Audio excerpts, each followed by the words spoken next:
to the Gulf Coast. Welcome to the Gulf Coast. Welcome to the Gulf Coast. Welcome, guys, to the Gulf Coast Music Channel. My name's Q Steezy. Today's new wave, Eli Thomas. What's up, man? What's up with you, man? Man,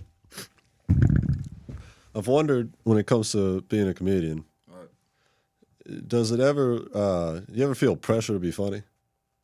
Like in normal settings? Nah, I have its moments, you know?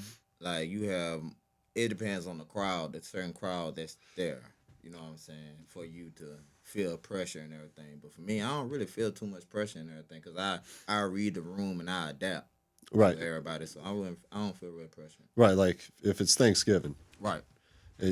You just normal conversations. Normal conversations. Yeah. You know what I'm saying? I'm cracking.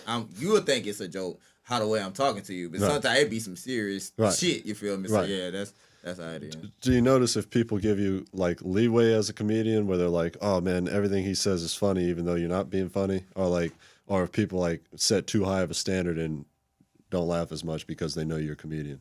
It'd be like. It like people don't take you serious for shit. Okay. Like when you be in a serious setting or y'all having a serious conversation and everything. That makes sense. Everybody will be serious and everybody be trying to point out the flaws. And then when it comes to your turn, they'll be like, "Oh man, get the fuck out of here, but you so crazy, bro." And you be looking like, "I'm dead ass serious. Like, what you got going on?" So it's like that for real. No, for sure. Like if you were a quarterback calling plays, it'd be like, here he goes again. Yeah, like we should run the ball. Yeah, like come on, bro. Like the fuck we still throwing? They know we're finna throw. Shit, let's damn run this motherfucker here. Looking to transform your property into something remarkable? Land Refiners is your trusted, locally owned land services company based right here in Baldwin County, Alabama. Whether it's forestry, mulching, land clearing, tree and debris removal, demolition, grading, or even emergency services, Land Refiners has you covered. They work on both residential and commercial properties, bringing efficiency, professionalism, and results that last. Their team is licensed, insured, and proudly serves Baldwin County, Mobile County, and surrounding areas. At Land Refiners, they don't just move dirt, they build lasting relationships by exceeding expectations every time. Call today or visit landrefiners.com to schedule your free consultation. Land Refiners. Local, reliable, refined. Euphoric. Let's change the subject. I can talk about your looks for days. Take it off your mind. I could do this all the time. I could lay it on the line, and I could drop it on the dime. Let's go. For 7 years, I've been shedding tattoo tears. Sideliners, urban game on the pop list. Yeah, blessing on all of my haters, that's just what it is. Yeah, to live.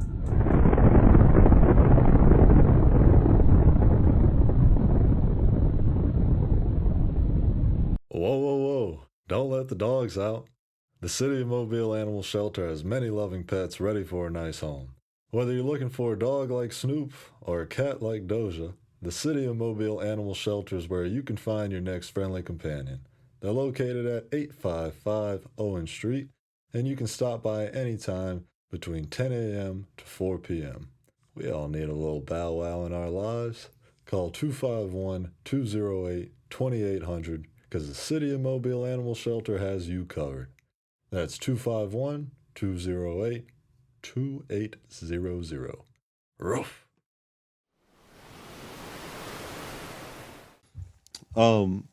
Well, you mentioned before the podcast you had a couple crazy stories that you should tell me about. Yeah, man. It's a crazy switch from what we were just talking about, but that was just one that's on the top of my mind. So shit, in 2018, this is the reason why I became a comedian. Okay. Around 2018, I got shot twice. Gotcha. Out of a 20-round clip of them busting 20 times, I got popped twice. Gosh. You feel me? And 10%. The crazy thing about this shit is when I got shot and everything, and I collapsed and everything, usually people be like, oh, no, I'm gonna die. Oh, no, I'm gonna die. I'm laying there laughing at my damn self. Like, bro, no, I know damn well I ain't get shot. Oh, I got shot down, bro. Oh, bro, who gonna call the ambulance on me, man? Like, somebody please call the ambulance, bro. Like, call the ambulance. I got popped, man. But that life-threatening thing got... So y'all ain't gonna call the ambulance? Like, you feel me? Like, now I gotta crawl somewhere. Goddamn, somebody call the ambulance. Bro, I crawled up to the store, and a crackhead had to call the ambulance for me, bro. That's why I love crackheads. That's the epitome of having a good sense of humor in times of crisis. Exactly. You feel me? So that what made me want to do comedy, because it was so many people that felt so sad and they was showing so much fucking pity and shit, dog. You hear me? And I was just wanting them just to smile, like, just be happy I'm still alive. You feel me? So it was like, I just thought, you know what? Since I'm good at roasting people and shit, I might as well, goddamn, take this shit serious and shit. You know what I'm saying? Yeah. So that whoever shot me, you is one thankful motherfucker, goddamn, because you changed my life. Nice. I hope your life has changed. Wow. That's some holy stuff right there at the Catholic University.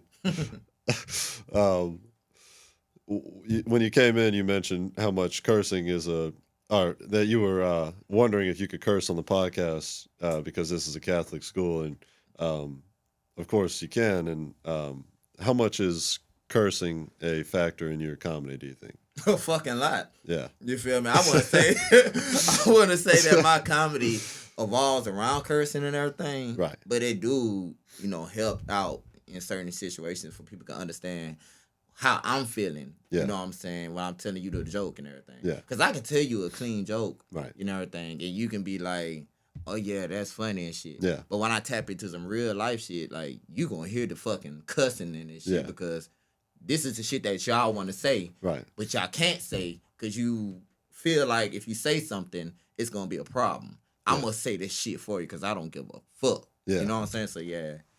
But I feel like you curse too much. It's it's kind of like a drug. Like the first time you hear it with the joke, it's great. Mm-hmm. But if you curse too much, it might wear off. Do you ever notice that? You gotta do it. You gotta pick and choose where to cuss at. Yeah. You feel me? You just can't cuss through your whole set. Right, because then you become the curse guy. Yeah. You feel me? Everybody gonna know you as he's only funny cussing. Right. You know what I'm saying? You're only funny because you cuss. That's it. Yeah. You know what I'm saying? But if you gotta know when to say a cussing word in a joke and everything, how to say which cussing word to put in the joke other than just break down the technique. Basically, you feel me? Like, you want me to break it down? Break it down. All right, baby. It's a science. So look, it like this. I tell a joke, right? And a joke is like a story. You got the beginning, the middle, and the end. You feel me? Now, you start off light, in a way. When I tell a joke and everything, it got some cussing in it, I start off like with light words like hell, damn. Okay. You know what I'm saying? You feel me? But when I get to the middle part of the set of my jokes and everything, you feel me? That's where the deep shit come in. My funny, heavy hitter shit. Right. So it's going to be a lot of, what the fuck? Can you believe this shit? Like, ain't this a bitch? You know what I'm saying? It's going to be a lot of that. And then it's going to slowly go back to, right. And I hope y'all have a good damn day. You know what I'm saying? That makes sense. Yeah, so that's what it is. Other than you starting off, ain't this a bitch? Right. And then it's like, you plateaued already. You plateau already, you feel me? It's a plane. Yeah. The plane start like this, and then start easing its way up. Right. And then some way that motherfucker gotta land, but it's gonna land smoothly though. Yeah. You know what I'm saying? So yeah, that's how that shit go. So the first in-person interaction we had out there, the first words I said were Zam. What's down? Because I could tell you're from New Orleans. Mm-hmm. How much of New Orleans do you think has kind of impacted your character? And are any identifiable differences between New Orleans and Mobile?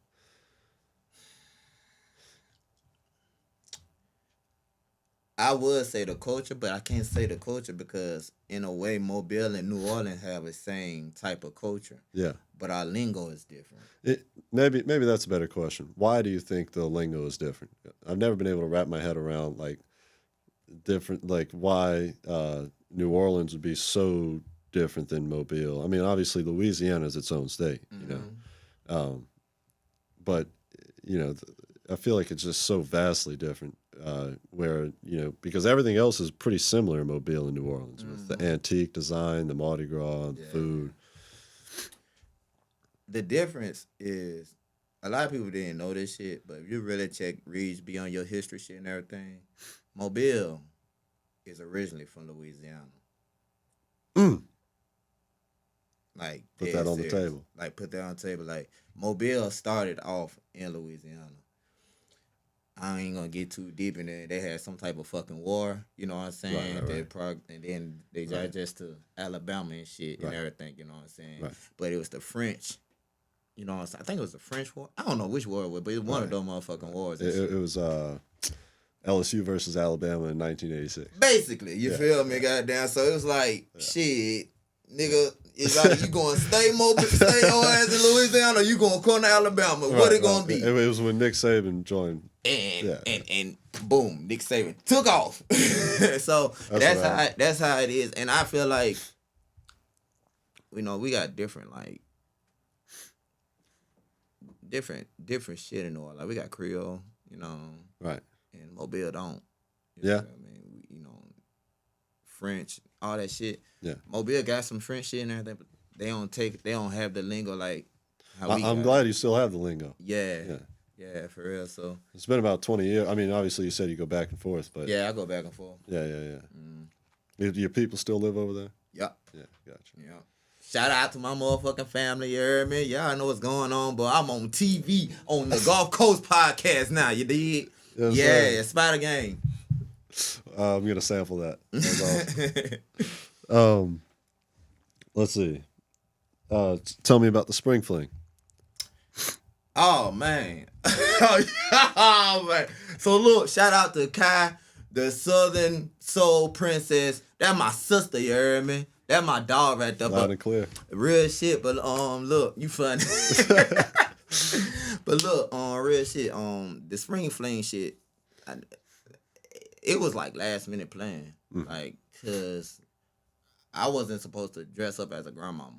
You know what I'm saying? Oh wow. Yeah, and like I came with that shit. Like I was like, I know you want a character for your performance. Yeah. And I let you know which character you gonna have. So in Kai mind, she didn't really know which character I was gonna be. Cause I got like multiple. I got Uncle Randolph, Bebo Snatch. So you were telling me about Spring Fling. Yeah, shit. Yeah, so I didn't know what character I was gonna be. Right. You know what I'm saying? For real, when it came to Spring Fling. Like, so it was like a last minute surprise when I came out as the grandmama, because they didn't know. Oh, okay, gotcha. You know what I'm saying? Did they ask you to be a grandma? She asked for her, but she said, but it's up to me which character I want to bring out. Gotcha. You know what I'm saying? Gotcha. So I know she wanted a Grandmama Thelma, but I made it in her mind that I'm gonna do Uncle Randolph. I'm gonna be Uncle Randolph. Okay, gotcha. Do this shit and everything. Gotcha, you know gotcha. So when I came back on stage, and she saw that shit, she was like, "Oh, like you motherfucker, you and everything." Gotcha. That what made the show so magical. You know what I'm saying? Yeah. Because it was like it was planned, but it wasn't planned. Right. You know what I'm The saying? mystery of Spring Fling. The mystery of Spring Fling. Yeah. So shout out to Kai. You know what I'm saying? Love you, so. Nice. How many characters do you have? I got Grandmama Thelma. Yeah. Uncle Randolph. Bebo Snatcherhole. A pimp named.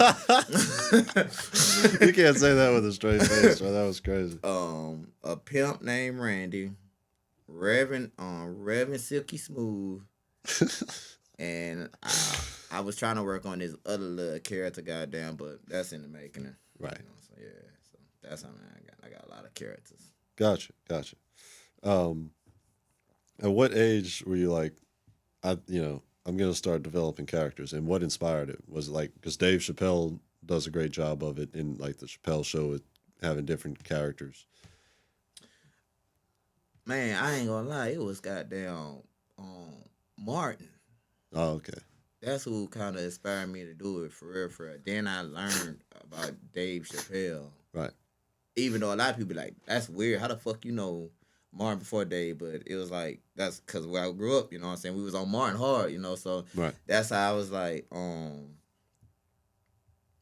That's why I would say it was really Martin before Dave for real. So Gotcha.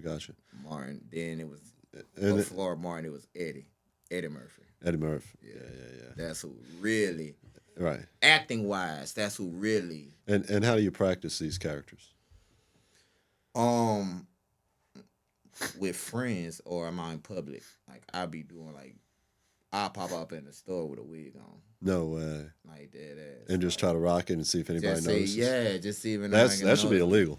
That's crazy. But like I do some shit like that and Take an identity crisis to an extreme. Hey, that's the only way you can perfect your craft. No, that's you cool. know what I'm saying? So or I do a prank. I used to do prank calls, phone calls and everything. Man, how do you keep a straight face during that? Is there a science behind just keeping like a straight face in any circumstance? You gotta make them or I guess you gotta tap out who you are personally, Right. And be in that character through it all. Even though you want to crack, you know what I'm saying, right. and you on a prank phone call, like it's hard. Like You have to really believe that you gotta really believe that you on the phone. Like I'll call somebody and I sound like this and everything. You feel me? But I'll call my homeboy and he'll be like, "Hello," and I'll be like, Hey, what you got? What you doing? Where you at? Right. Listen, I know Eli said he wants you to pick him up. Okay. But he also told you to go by the store and pick me up some Viagra. And then they'll be like, man, what the hell you mean pick up some? You know exactly what the fuck I mean pick me up some. My dick limp is ready for some. I'm ready. I got a little tenderoni to get ready to come through in a few minutes. So I need some of that Viagra. You know what I'm saying? So I know how to switch it up for real, you know. And then if I'm evil with it. Like I prank called a pastor. Nah. I found a pastor phone number on a flyer, you hear me? Oh, and no little real shit. And he was trying to get people to come to his church. So his phone number was on the flyer. So I called him out and I was like, He was like putting flyers out to get people to come to yeah, like come fellowship with him because he opened up a church, you know what I'm saying? So it was like, all right, bet, I got you. So I called him and I said, I remember I said, Pastor, I'm sitting here in my bed all alone. Does the pastor know you? No, he So don't. why would you even have to change up your voice? Because it's the pranking me, you feel me? I'm prank calling him. So I'm like, Pastor, I'm sitting here in my bed and I was watching a TV show at 3 o'clock in the morning on BET. It was after dark and I had this tingling feeling in my coochie. And I was wondering if I played with my coochie at this age I'm 84 years old, Pastor. And if I play with my coochie at the age I am I bound to go to hell? I need to know. And if I am, pray for me because I'm still gonna play with this motherfucker. And he would be like, the pastor was like, No, but I have an open pew. You feel? So that's how that shit was like. So that's how I develop my characters. I prank call people. I prank call my own mama. I don't give a fuck. I try to prank call the police. What happened? They traced me back. Oh shit! Like they traced me back. Like and shout out to. They come knock. It was the detective, Jermaine. Shout out to Jermaine. Did he come knock on your door? No, he just sent some units. He just and called your cell phone and said, "Hey, this is Jermaine." He was like he called. I picked up and I was like, cause he didn't call me from my prank phone call, cause that was a text now number. Right. It was my actual phone. Right. So I'm like, shit, I didn't know who number it was. I'm thinking this a booking. So I was like, hello and everything. He was like, I got 2 units on the way to come get you. You keep playing with me. But how do they track down the text now? I don't know. That's crazy, man. I don't know. Like that's what I be saying. Like if y'all be doing that text now shit and everything, you trying to do a crime, you stupid. That's their shit. Ah, shit, man. You know. So yeah. But other people, they just dealt with it. Yeah. Got the pastor. I got the pastor. How old was the pastor? Huh? How old was the pastor? How old was he? Yeah. He looked like he was in his early 50s. Oh wow. Yeah. Yeah, and for him to hear me talk about how I want to play with my pussy. I know his wife was right there, but sorry, Pastor. Right. Yeah. He's like, I swear it's not a midlife crisis. Somebody's just prank on. Hey, shit. Hell, you gotta live life for real shit now. That's funny, man. So what's it like going on a comedy tour? Is there anything noticeably different from a music tour, you would think, besides obviously transporting equipment? Yeah, man, the comedy tour. The difference is in the music tour, Right. people just listening to your music and they already been feeling you. That's You know true. what I'm saying? That's true. So it's like they can just already know what to say and Right. they are prepared to what they want to hear. Right. Comedy tour, you got to adapt to wherever city you're in for them to feel comfortable with you. You feel me? Makes sense. So it's like I go to a city, I go to a city a day before a show just to tour the whole city. Hoods, projects, suburbs, all that shit. Just tour the whole city. Which city has the best food? The boot. Yeah. The boot, man. Nah, for real though. The best city I say I like Memphis. Yeah. I like Memphis. Soul food. Soul food. Yeah, I love their soul food. And the best like they call it Glizzy's up there. Right. But of course New York got the best Glizzy's. Right. Dead serious, like yeah, that's Buy them off the street. Yeah. straight off the street. Yeah, yeah, That's yeah. the best place to get them from, straight off the street. Yeah. I don't like a store. I don't trust a store. So yeah, I mean, because the street's more sanitary. Yeah, it's more sanitary. Yeah, it's more healthier in the streets and everything. You feel me? Sure. I ain't got hurt yet. Yeah. No, that's cool. Well, where are your favorite spots just in general to tour? To tour. Yeah. I I imagine New York's probably competitive in comedy. I mean, it has to be. It's 100%. I love competition. Yeah. Yeah. All right, but Compared to Memphis, at least. I mean, I'm sure people are funny in Memphis, but New York's a standard. New York is the Super Bowl for comedy. Right. New York and L.A. Right. You know what I'm saying? So, if you can get like a deep crowd, Right. in New York, Right. then that's an Yeah. achievement. Yeah. You know what I'm saying? So yeah, I say I love performing in New York. Brooklyn is the top tier where I love to perform. How many times have you done Brooklyn? 5, 5 times. How long have you been a comic? 6 years. 6 years. And how do you typically book your tour dates? I have a team that does it for me. How many people? Just 5. I mean, 5's a lot for a team. Yeah, just Yeah. 5. And how do you make sure they're so committed? Cause 2 of them is family, and I'm gonna beat their ass if they ain't. Okay, that's a good business strategy. One of them is my best friend, Yeah. and everything. You know what I'm saying? Yeah. And the other 2 is security. Security. And everybody goes on the tour trip? Mm-hmm. Wow, man. How do you but I mean, with more people you have to navigate around everybody's schedule, right? Mm-hmm. When it comes to the tours, I asked them 4 months ahead of the tour when the tour is supposed to start. Yeah. To go ahead to get y'all out, booking, like take off and everything. You know what I'm saying? Because you're working for me. You know. Oh, you pay them? I'm paying them. Oh, okay, good. They shit free. Yeah. I mean, if they do it for free, that mean because that's the love we got. We all family. You know Sure. what I mean? But I mean, But it's still. I still break them off and everything. You have to. So I tell them just to go ahead and get y'all work schedule situated 4 months ahead of the tour. Right. So when the tour comes, it shouldn't be no excuses. Like everybody should just be loading up to the Sprinter van or the SUV. Yeah. And we gone. That's really cool. Yeah. That's really, really cool. And do you have all say of like where y'all are gonna go? Or do they kind of like pinpoint spots that y'all want to go to?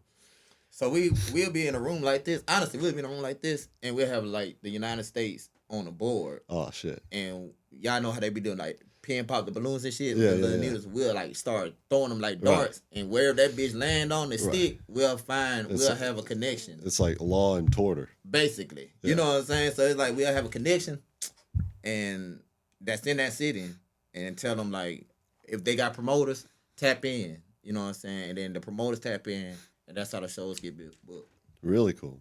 Now, with anybody that goes on tour, which most of my guests do, I ask, your best story, but also your worst, because I really respect, like, if you're vulnerable enough to, man, nobody was there, yada, yada. And then, obviously, everybody likes talking about their best performance where everybody was there and they performed their best. Right. So, can you give me 2 examples? Which one you want, best or worst? Both. All right.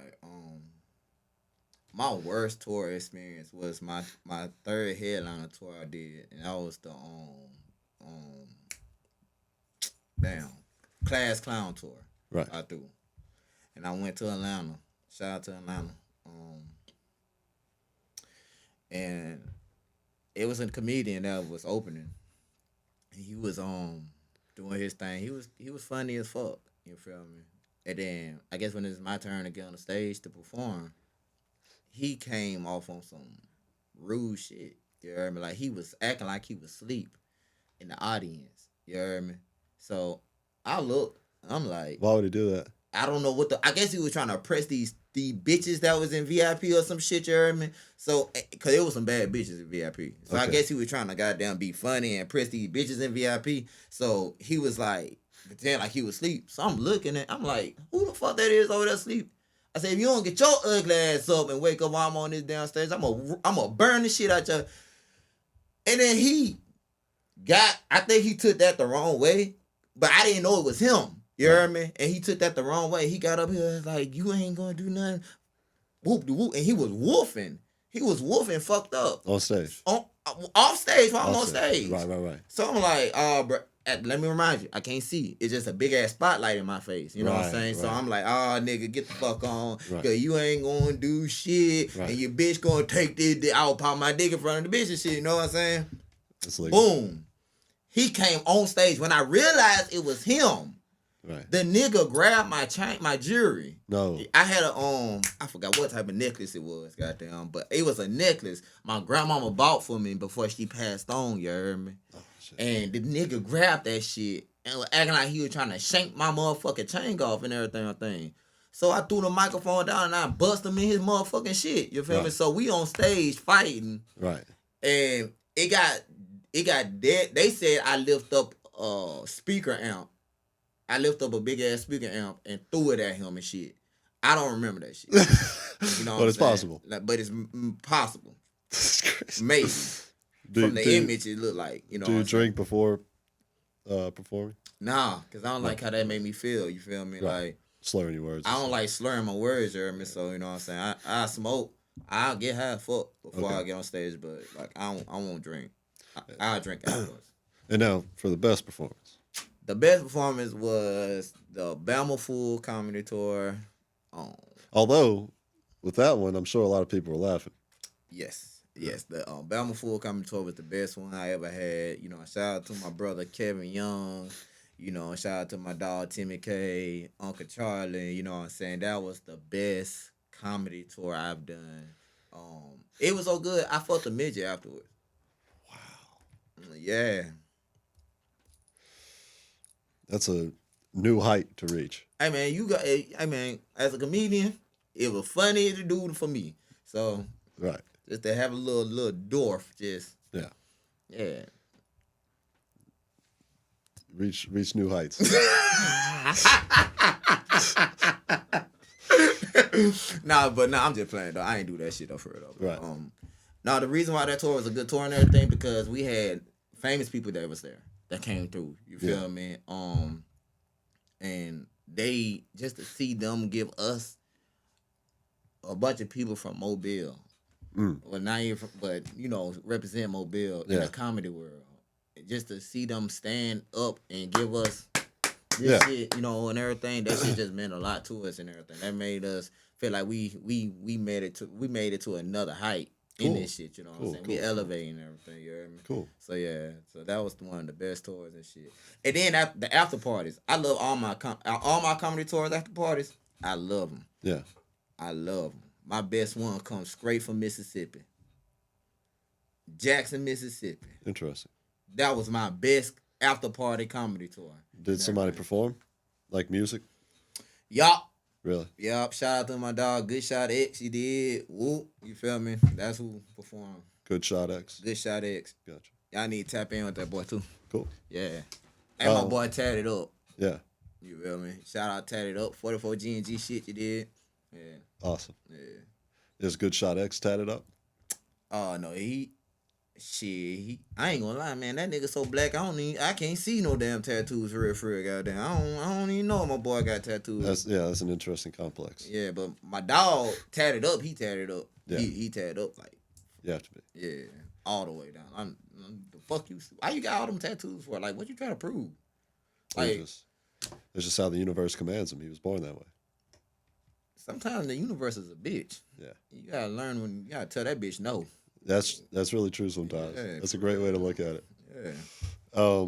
Lastly, because this is a Gulf Coast music podcast, who are you listening to nowadays? I listen.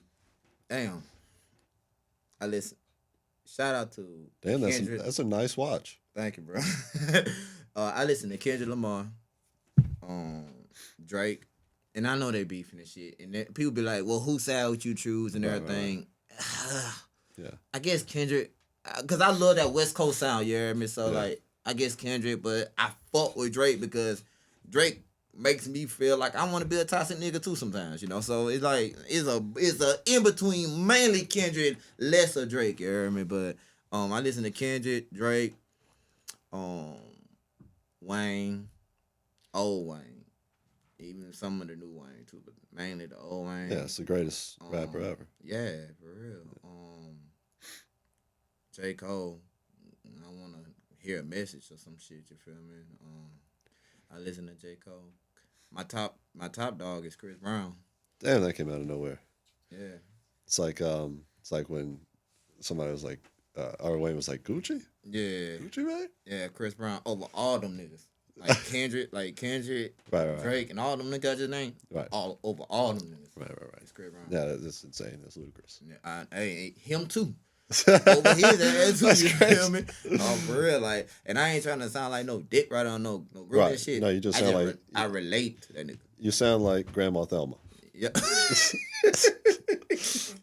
Hell no, I don't want nobody roll my coochie, goddamn. Hell no, shit. No, man. Look, Chris, Briss, you already know what's going on, bro. But hey, Right. I'm your fan, dog. I support you, dog. Real shit. Awesome, man. Well, where can people find you at, Eli? You can find me on Facebook, shit, Instagram, even on Google. Comedian Eli Thomas. You know what I'm saying? That's it. Don't call my phone. Yeah. Cause I ain't gonna pick up. Yeah. I don't even pick up my phone for real. That's if I really ain't good. on the phone with like if I ain't on the phone with Shawty, my brothers, I ain't picking up the phone. I think mastering your phone use is like the biggest thing you can do as a person. Like Hell nowadays, yeah. especially, I mean, that thing is evil. Yeah. And then what's in the future plans for you? What you got in the near future? I'm throwing a comedy music festival. Remember I just told you about the Bama Fool tour and everything. Well, it's the Bama Fool Comedy Music Festival. We turn it into a festival. Okay. In Mobile, Alabama, August the 2nd and 3rd. It's gonna be downtown Mobile at Allure. Y'all pull up and everything, you feel me? Listen, check this out. I even throwing this shit on the podcast so y'all can know this shit real. If you was a student down here in Mobile, Alabama for the summer and you want to have some fun and everything and you want to purchase a ticket, if you show your school ID when you get to the venue and everything, your ticket is half off and everything. So, yeah, tap in for real. It's going to be a live two-night event. We got trail ride night where it's a big ass party, big ass field party full of all the trail ride organization. If you trying to put your boots on the ground, put your boots on the ground, bring your ass to this shit, you dig? I want all the trail ride groups, the damn ATV groups. I want every big bitch and Daisy Dukes in this motherfucker. You hear me? This shit gonna be live. You feel me? And then the second night is the showcase. We got artist showcase from the comedians and the artists. Shout out to my sister Kai. She'll be performing. I'm gonna be performing. That's all y'all gonna get. And we got a special guest, A-list celebrity coming through to perform too. You don't want to miss this shit. And that's August 2nd and 3rd. August 2nd and 3rd. Yeah. And August 4th is B-Day. That's my birthday. That's a crazy week. Yeah. I'm throwing me a little private party then. On the 4th and everything. Right. I got me a little Airbnb, so Right. yeah. You're most definitely invited. I'll bring my student ID. Yeah, I mean, you don't even need that shit. Yeah. You don't even need that shit. Just bring a bottle Yeah. and be prepared to see a lot of BBWs. Love it. Yeah. Thank you guys for tuning in to another episode of the Gulf Coast Music Channel. Check out Eli Thomas on all platforms and go check it out at the Allure on August 2nd and 3rd. Yes, sir. Yes, sir. Welcome to the Gulf Coast. Welcome to the Gulf Coast. Welcome to the Gulf Coast.